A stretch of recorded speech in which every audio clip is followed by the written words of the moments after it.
अस्सलामुअलैकुम, मेरा नाम है डॉक्टर इरम और आज हम बात करने जा रहे हैं एंटीबायोटिक्स के बारे में। एंटीबायोटिक्स क्या हैं? जाहिर है बैक्टीरियल इन्फेक्शन के ख़िलाफ़ काम करने वाली दवाइयाँ।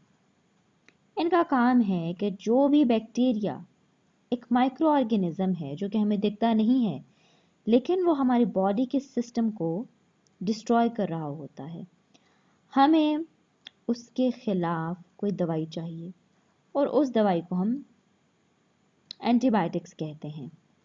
ये एंटीबायोटिक्स हमारे लिए बहुत ही ज़्यादा फ़ायदेमंद हैं।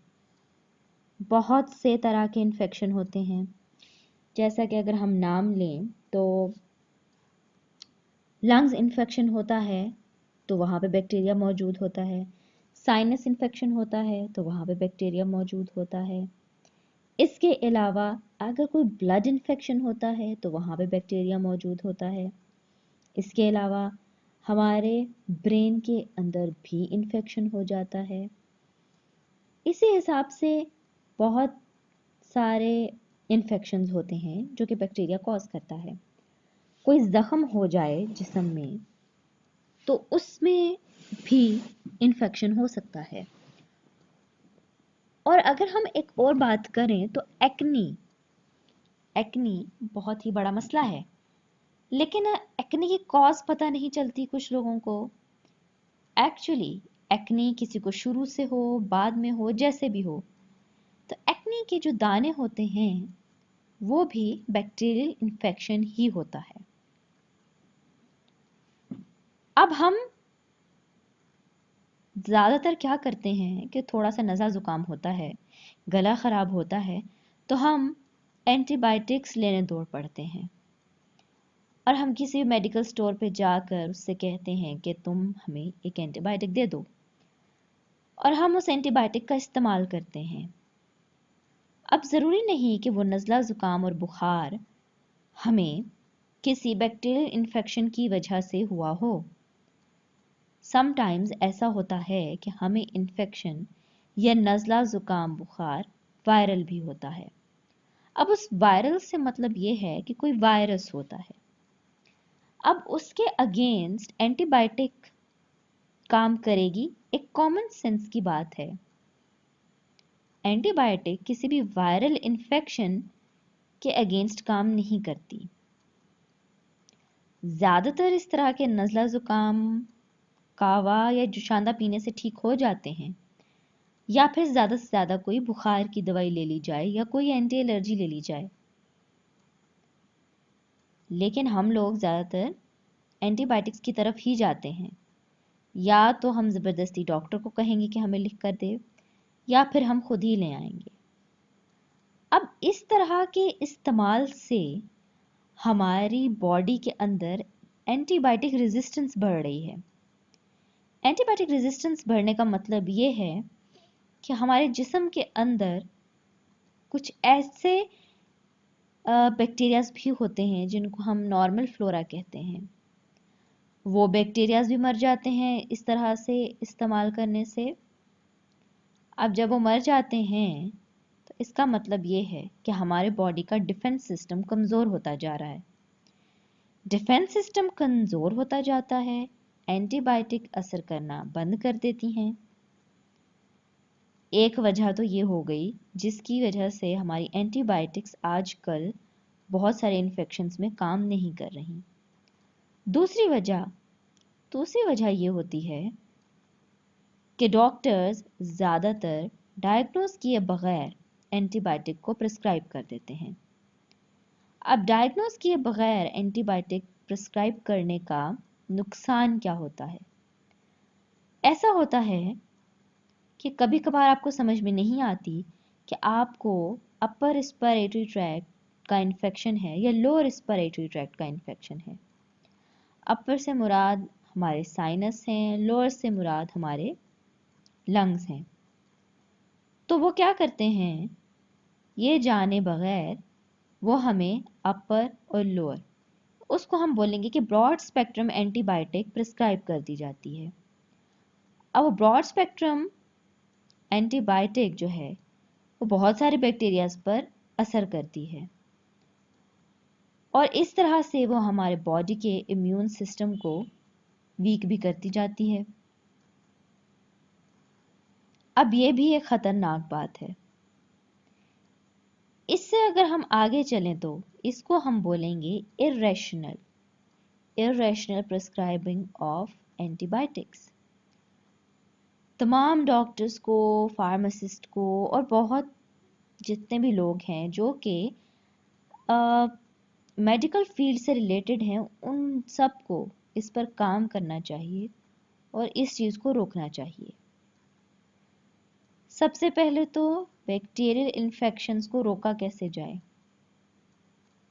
सबसे पहले तो हम सबको इस पर काम करना चाहिए, सिर्फ डॉक्टर्स को नहीं या मेडिकल स्टाफ को नहीं, सबको, आम लोगों को भी, कि सबसे पहले तो भाई अपने सफाई सुथराई का ख्याल रखा जाए, जिसकी वजह से ये बैक्टीरियल इन्फेक्शन इस्तेमाल ही ना हो।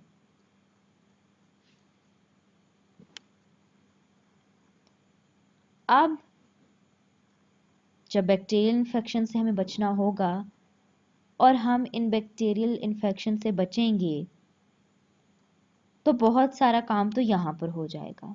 दूसरी ये बात कि डायग्नोज किया जाए, टेस्टिंग की जाए कि कौन से मरीज को कौन सा इन्फेक्शन है।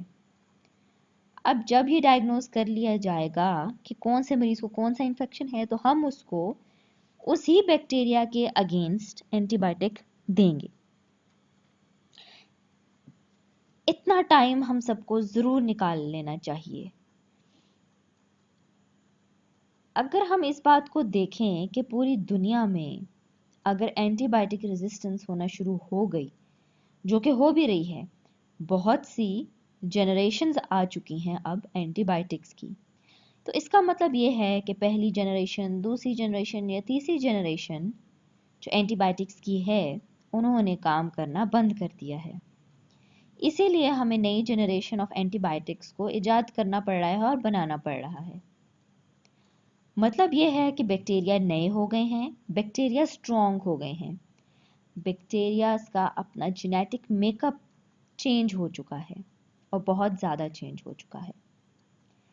बहुत ही ज़्यादा ब्रॉड स्पेक्ट्रम की एंटीबायोटिक्स आना शुरू हो चुकी हैं, लेकिन वो एंटीबायोटिक्स हम आम तौर पर अपनी आम जिंदगी में इस्तेमाल नहीं कर सकते। वो ज़्यादा से ज़्यादा इस्तेमाल होंगी तो हॉस्पिटल में एडमिटेड पेशेंट्स उसको इस्तेमाल करते हैं। अब आम तौर पर पेशेंट्स को इन्फेक्शन हो जाते हैं हॉस्पिटल में रहने की वजह से भी, क्योंकि ऐसा होता है कि वहाँ पे तरह तरह के मरीज़ होते हैं, तो वहाँ पे भी इन्फेक्शन हो जाता है। अब हमें अस्पतालों की सफाई का भी बहुत ज़्यादा ख्याल रखने की ज़रूरत है, ताकि वहाँ से उस इंसान को इन्फेक्शन ना हो जो कि सेहतमंद है। अगर हम सफाइयों का ख्याल नहीं रखेंगे तो सेहतमंद लोगों को भी इन्फेक्शन हो सकता है।